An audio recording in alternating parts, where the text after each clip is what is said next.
Michael Smith.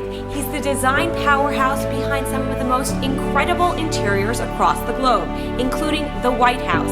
And today I'm sitting down with the creative genius himself to find out about his journey to the top. I'm Jacki Bryk, and this is Corner Office Confidential. Distill who you are, what your aesthetic is, and then go out in the world and sort of sell it to others.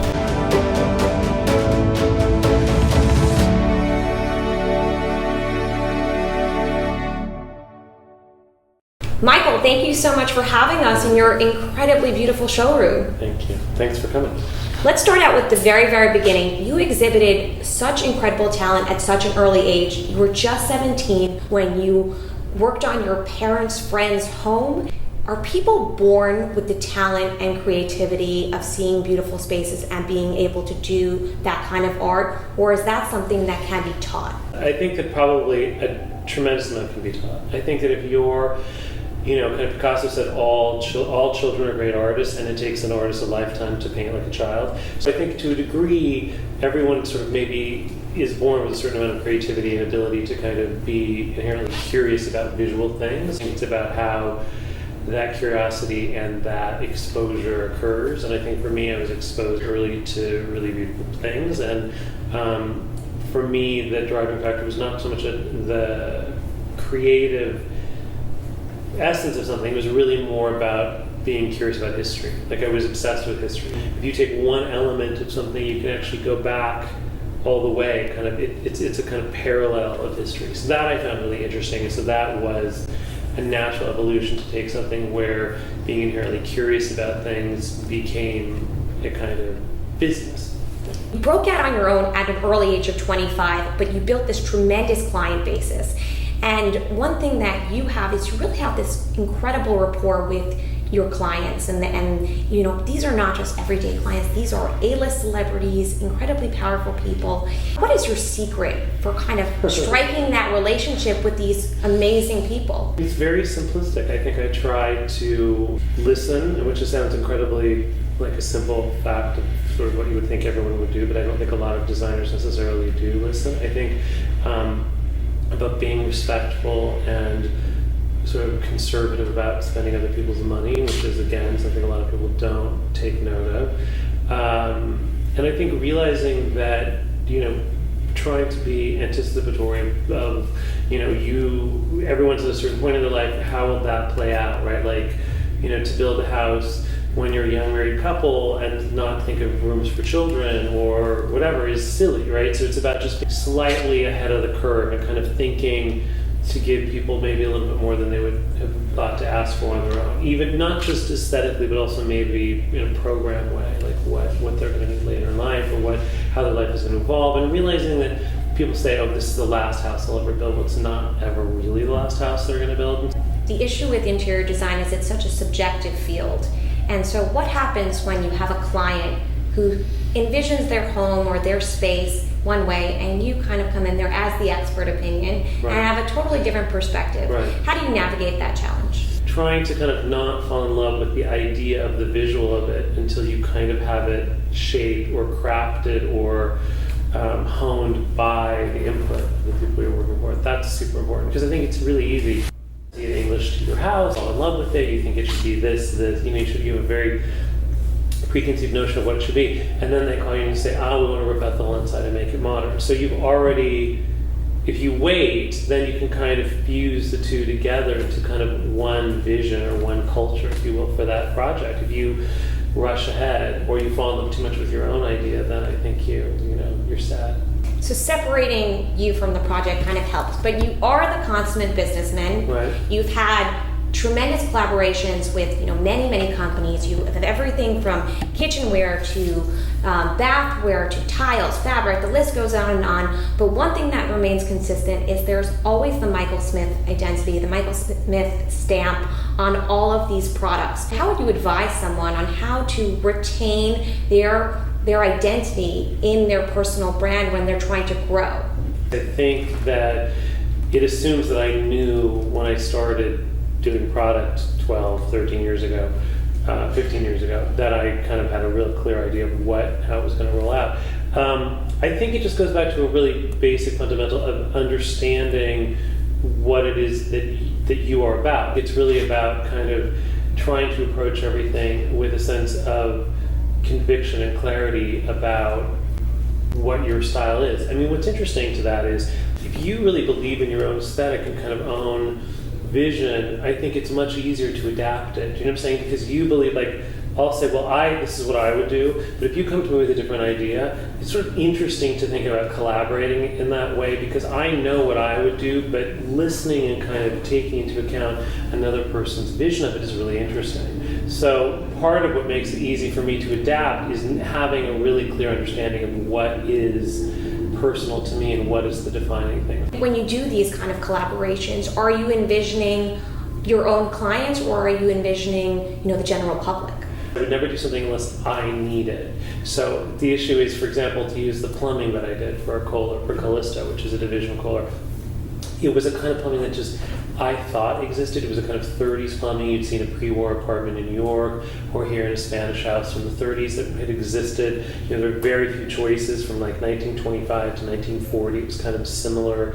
Almost sort of Art Deco-y looking aesthetic. So for me, it was about going back to those ideas and remaking it because I had a need. So that's exactly what I've applied to everything else. If I did something, it's because I needed it. It didn't exist. We're doing outdoor furniture for Brown Jordan, and it's literally Brown Jordan doesn't really make that much traditional stuff. So for me, it was about, wow, I love the quality of Brown Jordan. I love the the dependability. The manufacturing is amazing. And it was, it's a California-based company, so it's like I knew my whole childhood. And for me, it was about going out and trying to do something that I can't find in the market, product I can't find. And so that's very different than just deciding I'm going to do the Michael Smith, Shanghai collection, or the Michael Smith, the New Orleans collection. For me, it's really purposeful and dictated by the needs I have for specific holes in what I'm looking at. And I assume if I need them, then probably other people will too. So it is really for specific ideas or specific things I need, but it is also then, I always come to it with the belief that if I need it, then there's going to be a range of other people who will be attracted to the same omissions and what is offered as well. So you're really just filling a gap in the industry. I'm shopping and I can't find it, so I'm going to have to make it in some way, right? You're the captain of a great ship here. How do you constantly motivate and inspire your staff? I think by trying to get them engaged in the process, to try to let them make great headway and also make mistakes. I think that the ability to make a mistake and forgive it when you're, kind of working with somebody closely is really important. I think that oftentimes people become so obsessed with not making a mistake that they're not fluid. They're not their work and product becomes tense. And I think it's really important to sort of encourage people to give credit to people where credit is due, to say that was your, in a meeting, like, this was your idea, this, you did, that was great, you did a great job. But also to say, if you screw up, it's fine. It's a numbers game. There's always going to be a percentage of things that are going to go in that are going to be wrong, things that are going to break, and you can't really spend a tremendous amount of time on it, or you would spend all your time trying to chase the history of something that went wrong, as opposed to moving forward in a really sort of, forceful way. Speaking of leadership, you were tapped by the Obama administration to decorate the White House, and then you were appointed to the Committee for the Preservation of the White House. How do you approach such a tremendous project? Because now it's not just that the project is going to have international significance. Right. Your work goes down in history, so how do you mentally prepare for that? I don't think you mentally prepare except the way that I do most things, which is to really thoroughly research it. So for me, I read everything I could get my hands on. I read every note or sort of entry or correspondence about the restoration of the Kennedy White House. So when Mrs. Kennedy, like all that stuff, I read everything, multiple accounts from different sources. So I got everything I could get, and then fully immerse myself in the history of it, so that I could follow some of the rules and then I could kind of break some of the rules. So also, again, I listen to my client. I mean, the Obamas are amazingly, sophisticated. They have a really interesting taste. They're extraordinarily curious about a lot of different things, about a lot of different kinds of art. and a lot of different artisans. And so that was really something that I went into it with an understanding with them and independently. That was going to be something we were really going to push for, is to have a tremendous amount of voices that maybe hadn't been in that building before that were going to be there now. Both 20th century diversity, a lot of different stuff that was really, a part of our legacy, but had not always been part of what people think of traditionally as the White House. And that was something which was unbelievably satisfying and fun. And, again, it's great. When you love history, what better history than that building? The passion for your work clearly comes through, not just in your work, but the way you speak about it. A lot of people struggle with a job they once were in love with and was such a passion of them, and that kind of wanes over time. But you seem to be constantly inspired. How do you, kind of keep motivated?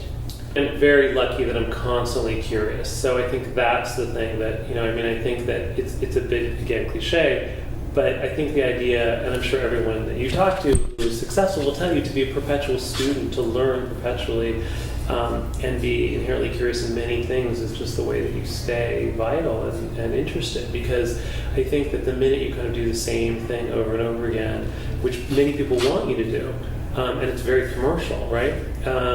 I think you lose your edge. But it's also not that. I just get bored too easily, right? So I don't want to do what I've done before. I want to also kind of challenge myself intellectually, creatively, to do different things. It's why we've done these collaborations.